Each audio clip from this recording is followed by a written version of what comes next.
And so that's where I want to begin. I want to give you a definition, and I would encourage you to write this down. That I'm going to kind of give you this definition of living fully. And so we'll look at that. They'll be on the screens for you.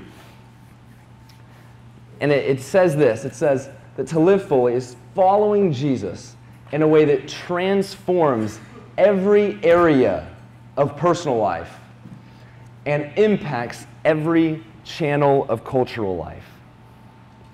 And it's a lot there, so just sort of write it down, get it down, because even within this definition, there's words that need further defining, and we'll get there. But it's the reality that this spiritual life with God, not just it should impact every area, that it has to. It has to transform every part of your life. And that sounds great, and again, I think sometimes we just like to throw out big things that sound really great and spiritual. But the reality is, for many of us, we don't have a view of the world. We don't have a view of religion. We don't have a view of life that allows for this. Because in our heads, following Jesus is just one part of a whole lot of other things in life. It's just ultimately a small portion of a whole lot of other things that you have to deal with in your everyday lives.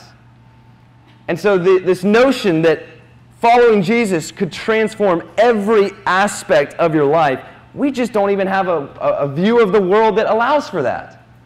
Our understanding of what is considered spiritual, what's considered religious, what's considered a part of Christianity, our view is sometimes so small that we can't experience this kind of life. And so this morning, I'm going to ask you, I'm going to really challenge you to dig deeply with your minds with me.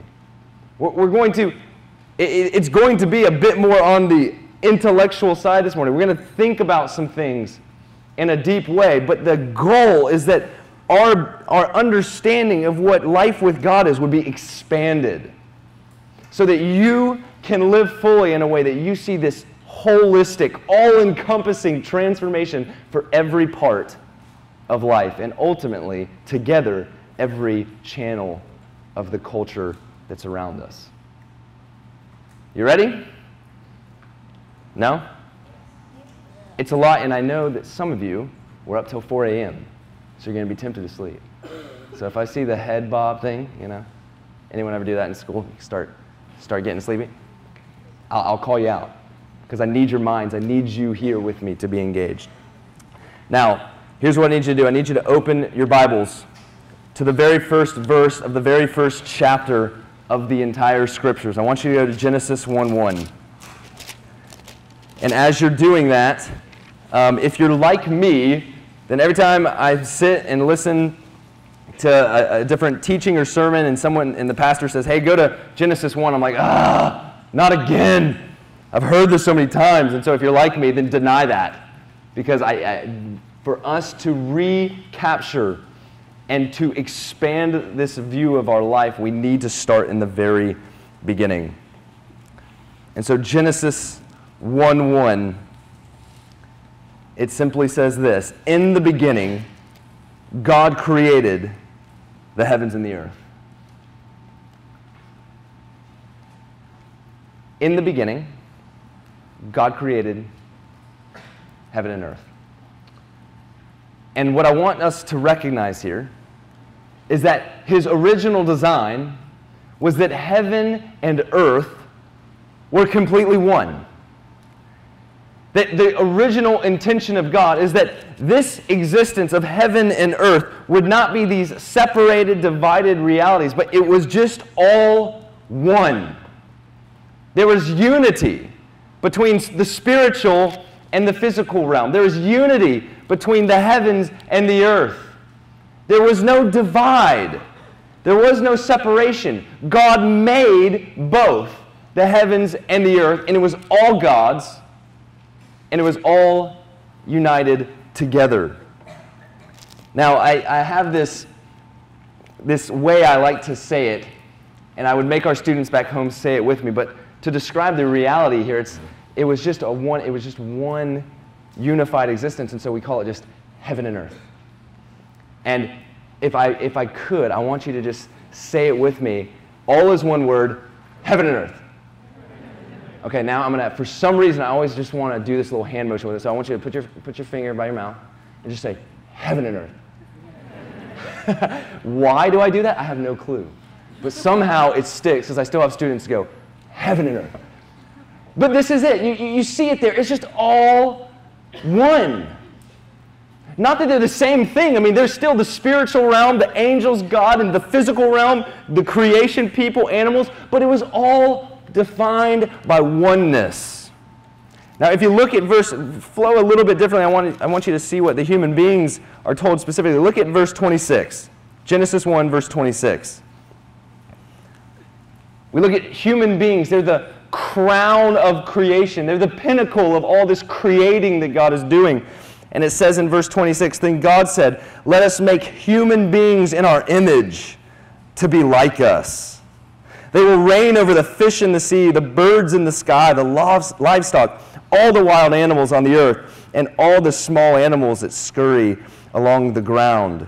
So God says, we're going to make these people, and they're going to be in our image. That God, this Father, Son, Holy Spirit, in community together says, we're going to make people, and they're going to reflect us. So they're going to have this capacity for relationships. They're going to be made for relationships. They're going to have this capacity for creativity. Just like I'm creative, I'm the creator of everything, they're going to be creative. They're going to be like me. Look at verse 27. It says, so God created human beings in his own image.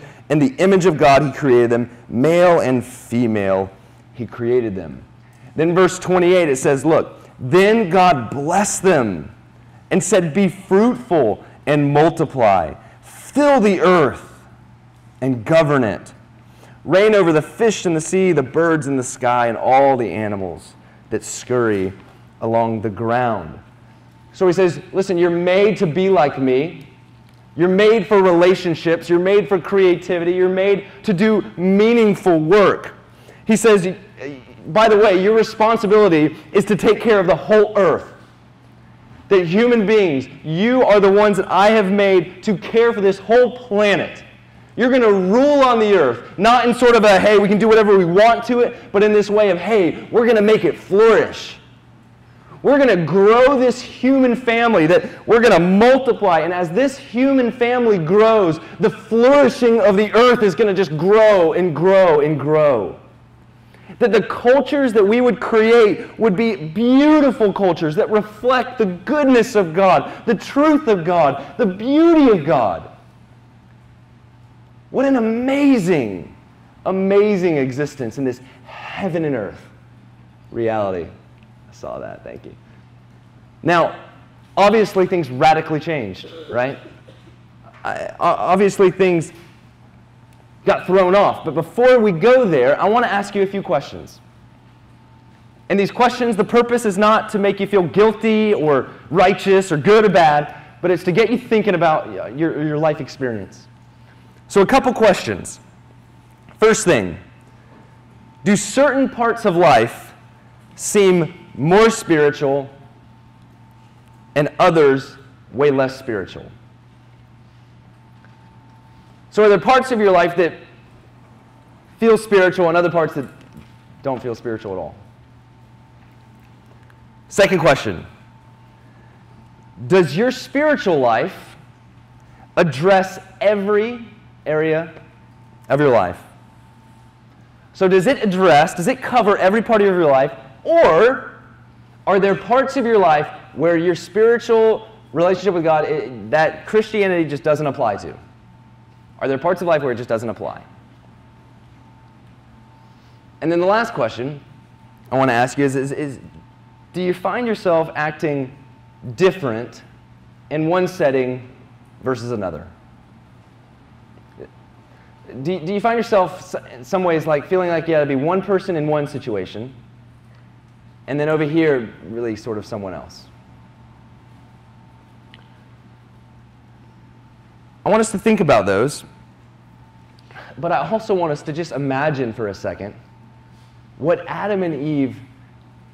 Adam and Eve would have responded to these questions in this heaven and earth reality. Because see, you were to ask Adam, hey, are there parts of your life that aren't spiritual? I think he would find this completely ludicrous. I think if you ask Adam, hey, so are there parts of your life where like God doesn't apply to? He wouldn't even know how to respond. Because everything was one. Everything was under the blessing and care of God. Everything mattered. It was a whole life with God, and everything was blessed. If you asked Eve, like, do you find yourself acting different in one setting versus another, sort of having to pretend to be someone here and act like you're someone different here and sort of changing it up? She wouldn't even know how to understand that. Why? Why would I have to act different? What would be the purpose? Like, everything was one. There was no division, separation. I mean, God was with them, and they were with God, and all the work to care for the animals and take care of this planet. I mean, it was all good. It was all spiritual. It all mattered. And yet we know that something drastic happened. We know when we look at Genesis 3 that the very thief that Jesus speaks of, the one who steals and kills and destroys life, we see that it was that thief, it was that liar that deceived Adam and Eve to choose against heaven and earth. To make a choice that would completely alter that experience, that would change everything, and where sin and brokenness would be introduced into the world. That oneness turned into brokenness. That this heaven and earth experience was now divided, separated. They could no longer just walk with God. There was no longer this intimacy of relationships with God, with each other, with the animals in the world. Now everything was broken. Oneness turned into brokenness, and relationships were wrecked. The creative work they were to do was now wrecked. Everything changed. Can you think about this? Just think about this. Adam and Eve, in one lifetime, got to walk with God with no separation and live a life where everything was good, everything was blessed. And in that same lifetime, they watched as one of their kids killed another. I mean, that's going to hit the parents harder than you students. But can you imagine that in one lifetime you would go from that heaven and earth oneness to a place where one of your sons kills another son? That murder is introduced into the human story, the very next generation. This decision to choose against the full life with God changed everything. And the liar, the thief, was right there at the center of it. Now, ever since, I don't have to convince you of the brokenness in the world. And this year especially, there have been events that have happened in our country that are painful, tragic reminders that things are not right. What happened in Connecticut may be the most tragic. I don't have to convince you that life is not the way it's supposed to be. Because if you flip on the news, you see it every single day. But not just out there somewhere, there's brokenness out in the world. Right here, right in your very own heart, you know that things are not the way it's supposed to be. You know that there's brokenness.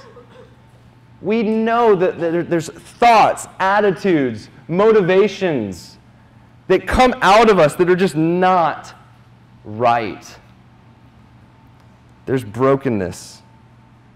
And it's easy, I tell you, it's easy in light of this, and in light of the fallen, broken existence that we have, it's easy to view our spiritual life like it's just an escape out of this broken, messed up place. it's easy. It's easy to understand why so often we can consider our walk with God just a temporary escape out of the chaos and the sin and the mess. And it's easy on a larger level to view your relationship with God as ultimately a time where we're just going to get to finally, at some time, escape out of this messed up world and just go up to some heavenly spiritual place up in the clouds. But I want to suggest to you that the plan of God is way bigger than just an escape out of this fallen, broken place. And that the plan of Jesus is something that we are invited to participate in, which is way more than just merely a brief escape. And so I want to go with you. I want you to flip to Colossians chapter 1. Colossians chapter 1 in the New Testament. And as you're flipping there, just to give you a little context for this passage and for this book, you know, human beings have been wrestling with these issues since the beginning of the church. I mean, think about this. We're 100% physical beings, right? I mean, none of us are just spiritual. We're 100% physical. We have these physical bodies. We live on this physical planet, and yet we are claiming to have a spiritual relationship with a spiritual God. How does that work? And what's the deal between, what's the relationship between the spiritual and then this physical planet that we live on? Christians have been wrestling with these issues since the beginning. And there is a particular heresy, a particular wrong thinking that at this time that Paul's writing to the Colossians, a particular heresy that was really damaging the believers there. And it was a heresy that God doesn't care anything about the physical world or your physical body. And it was saying that the whole goal of spirituality is to escape the physical world and to get some kind of special spiritual knowledge. It was infiltrating the church, that the whole point of Jesus is just to escape, and that only a select few get this special spiritual information. And so as we read just 5 verses, I want you to read this with me with the lens of Paul writing to people that need to understand, what does God think about the whole creation? What's the relationship between heaven and earth? And what is his plan? So look at this with me, Colossians 1, verse 15. It says, Christ is the visible image of the invisible God. He existed before anything was created and is supreme over all creation. Now check this out, keeping in mind heaven and earth stuff. Look at verse 16. For through him, God created everything in the heavenly realms and on earth. He made the things we can see and the things we can't see, such as thrones, kingdoms, rulers, and authorities in the unseen world. Everything was created through him and for him. Now skip down to verse 19. It says, For God, in all his fullness, was pleased to live in Christ, and through him God reconciled everything to himself. He made peace with everything in heaven and on earth by means of Christ's blood on the cross. I hope as we read that, you just kind of think for a second, man, this is a bigger plan than just an escape. It's saying here that, listen, God created the things we can see and the things we can't see. And he loves all of it. He keeps all of it together, and all of it was made through him. And not just that, but his plan, check this out. His plan is to reconcile all of it, back to God. in heaven and on earth. The things we can see, the things we can't see. All of it is a part of God's restoring, redeeming plan. And I just love this because it's like Paul lays out this massive plan of redemption. It's way bigger than we think. It's a transforming of every part of life. And then he follows it up in verse 21. He says, this includes you, who were once far away from God. See, I think in our culture, all we talk about is God wants to save you, and it's just sort of a little personal relationship, and it's just kind of about you. And in some ways, it is. But it's also way bigger. And Paul actually casts this huge vision, and then he says, this includes you. You were his enemies, separated from him by your evil thoughts and actions, yet now he has reconciled you to himself through the death of Christ in his physical body. We see that this plan of redemption is to redeem all of life, the physical, the spiritual, heaven, earth. And yet, I just wonder if when you think and consider your own life, if life still feels just really fragmented, disconnected, kind of just haphazard. I know we've been a little bit philosophical, and so we kind of talked about some big ideas this morning. I think it's really important because these big theological ideas should drive how we live our lives, but I do want to think about it a little bit more practically. And I think when we talk about our lives and the brokenness that we now experience, where oneness turned into brokenness, I think a lot of times our lives, instead of being these full lives, they feel more fragmented. And it's almost like when you think about your life, it's kind of like this dresser here, which I'm told is an antique, and if I break it, I'm dead. So I'm going to be real careful. But you think about your life, and it's like there's all these different compartments. And I believe we have a slide here, yes. If you think about it in terms of these 7 areas, it's like there's religious life, there's family, and around family, typically, sometimes we act a little different.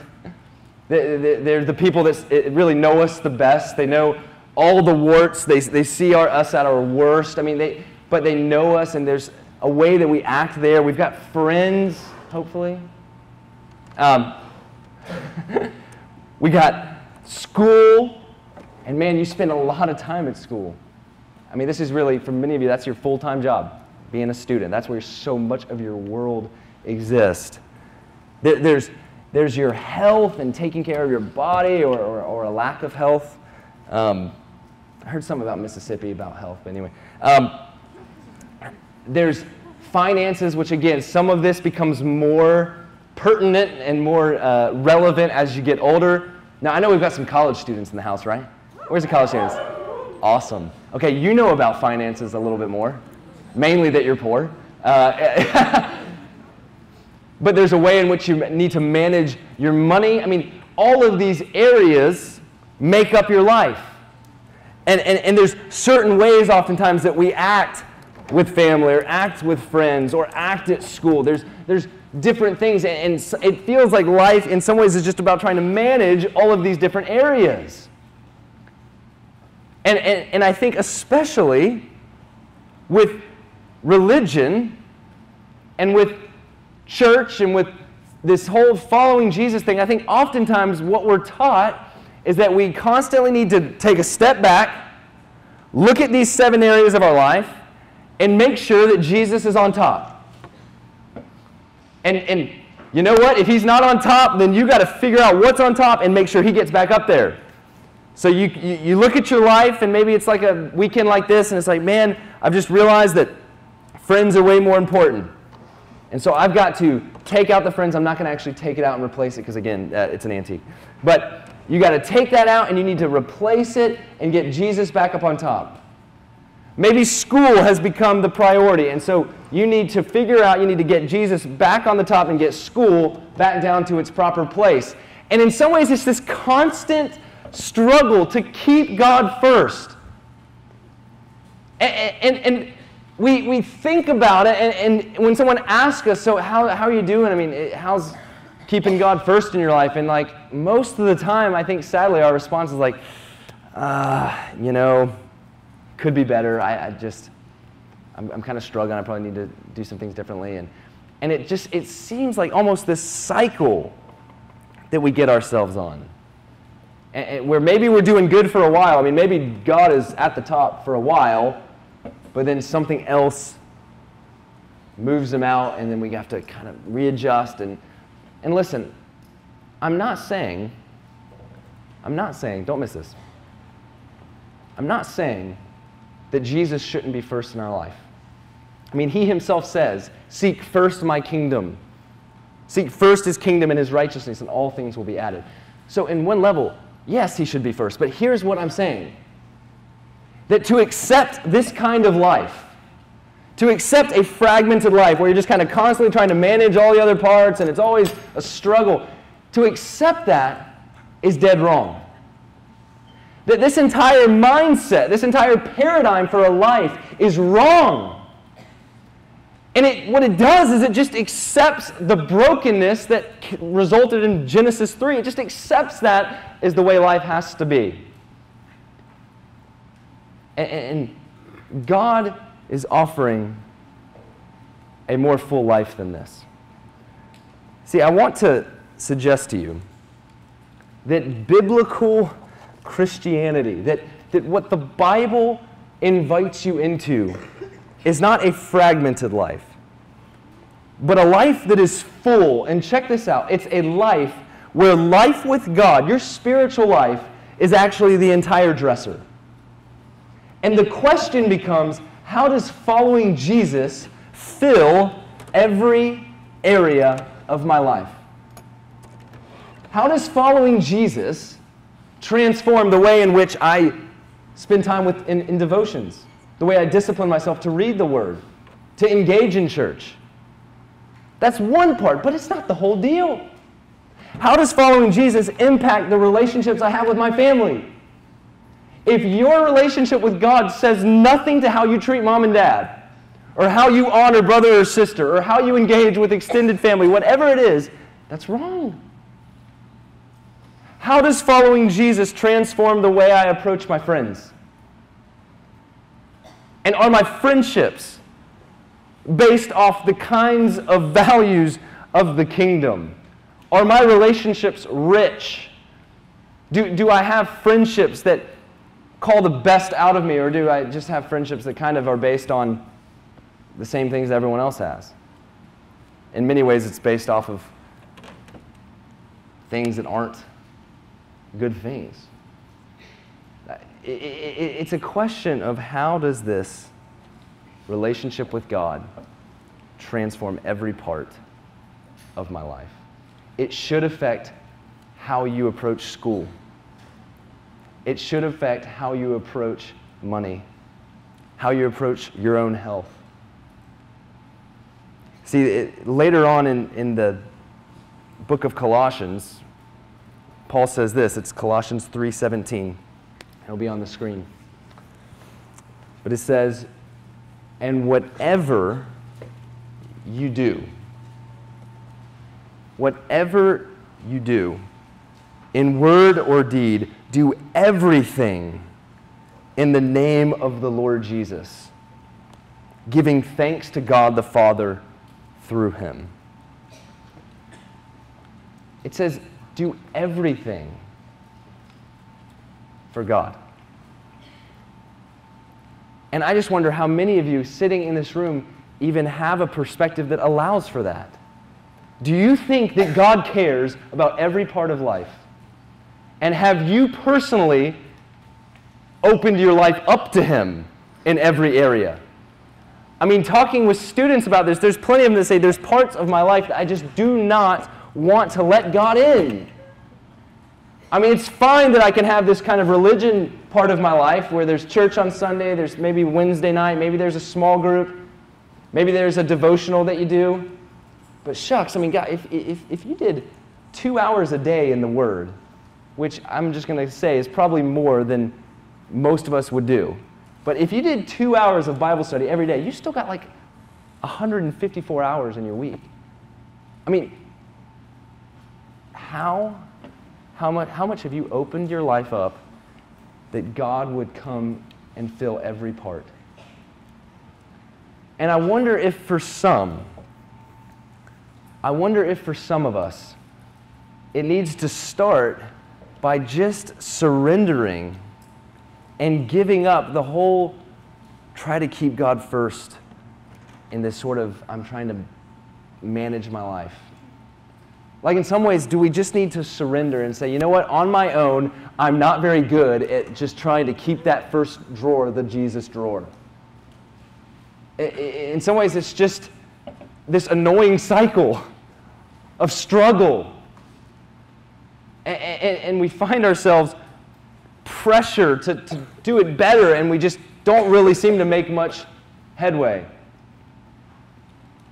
See, for me, I think this lesson becomes more and more important as you grow and grow and grow. But for me, I remember early on in my marriage, and I'm excited. I really haven't told you much about my family yet, but I'm excited. Tonight I'm going to share more about them. But I remember early on in marriage just feeling the stress of trying to manage a job, a new lifestyle as a married person and a wife, trying to manage all the new responsibilities that come with all of that. And my relationship with God, it just felt so dry. And I didn't understand, like, it's not how it used to be. And in many ways, I just was living with this constant desire, like, I just wish I could go back to college. College was so easy to be close with God. You could spend 8 hours with Him. You had nothing to do on some days. Especially if you skip class. I mean, and you shouldn't do that.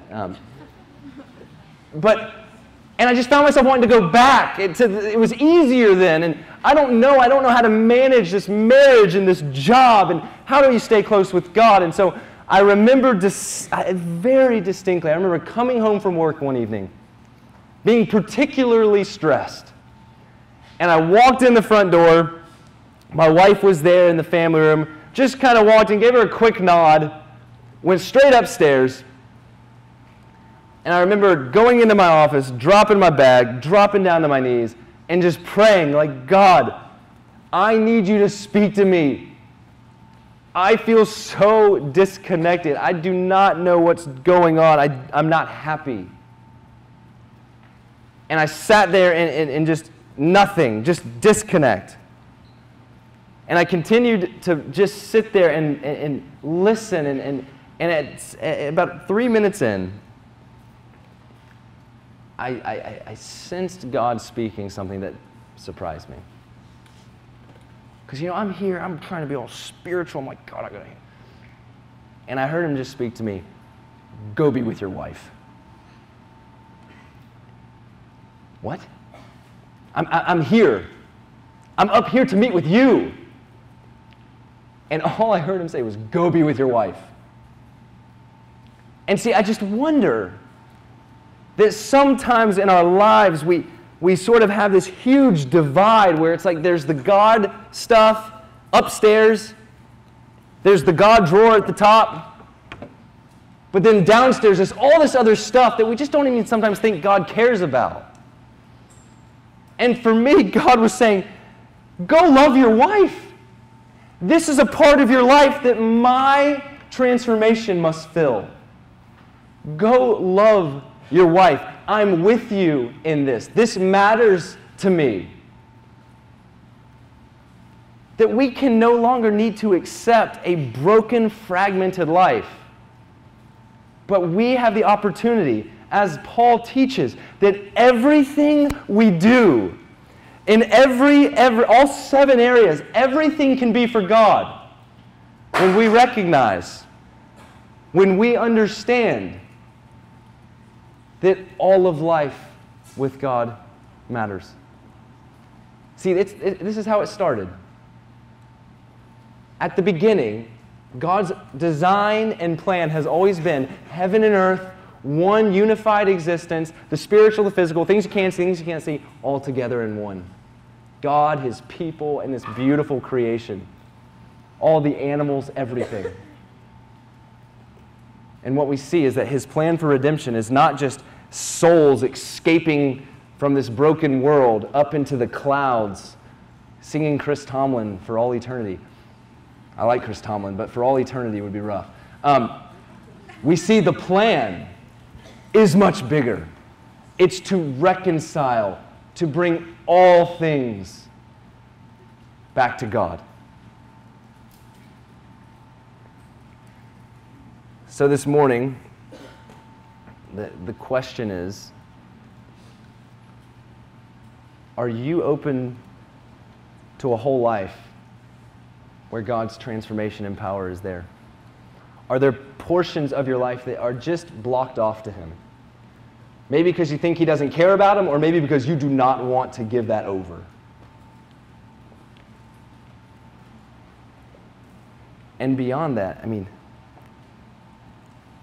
are you ready to get off the endless cycle of trying to manage your spiritual life and just keep it at the top and constantly failing? Are you ready to embrace a new paradigm of doing everything for God and thinking creatively about how His Word and His truths shape every portion of life?